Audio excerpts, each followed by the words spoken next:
Europe. On passe à l'économie, Carole Ferry, avec vous. Le groupe de luxe français Hermès va donc ouvrir 2 nouvelles maroquineries, créer 500 emplois d'ici 3 ans, parce que le secteur du luxe, plutôt morose, c'est vrai, l'année dernière, en 2016, a repris des couleurs cette année. Oui, Raphaël, avec une croissance de 5% en moyenne, et le secteur dont la demande explose, c'est la maroquinerie. Les sacs à main, les portefeuilles, on est moins fort en chaussures, paraît-il. Les Italiens nous passent devant. Un luxe français qui se vend à plus de 80% à l'étranger. Et avez-vous une idée, Raphaël, de qui sont nos plus fidèles clients ? Les Chinois ? Ce sont les Américains, suivis de très près, vous avez raison, par l'Asie, Chine et de plus en plus Japon.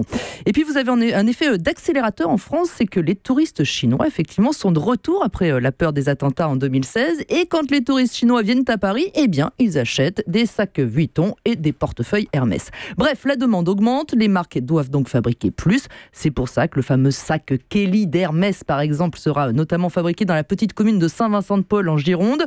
Une autre usine va ouvrir en Seine-et-Marne et ce sont d'anciens employés Hermès qui formeront les nouveaux, car ce sont des emplois extrêmement qualifiés qui nécessitent un savoir-faire que eux seuls connaissent. Et c'est spécifique à Hermès de vouloir maintenir comme ça ce savoir-faire en France ? Pas du tout, c'est spécifique au luxe français, car c'est leur marque de fabrique. Vuitton, par exemple, a 14 ateliers de maroquinerie en France. Et vous voulez un scoop ? Vuitton va même en ouvrir un 15e. Alors, j'ai pas le nom de la ville, mais en général, la marque s'installe dans des communes qui ont perdu leur industrie.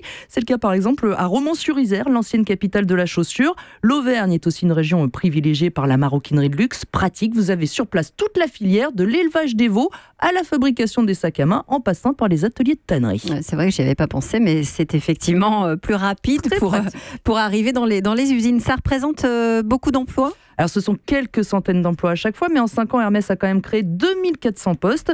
Et les marques ont besoin de les maintenir en France, car encore une fois, c'est leur marque de fabrique. Surtout, la nouvelle génération est extrêmement regardante sur les critères éthiques. À 3 000 € minimum le sac à main, il faut qu'il soit fabriqué en France, à la main, grâce à des techniques ancestrales qui se transmettent de génération en génération.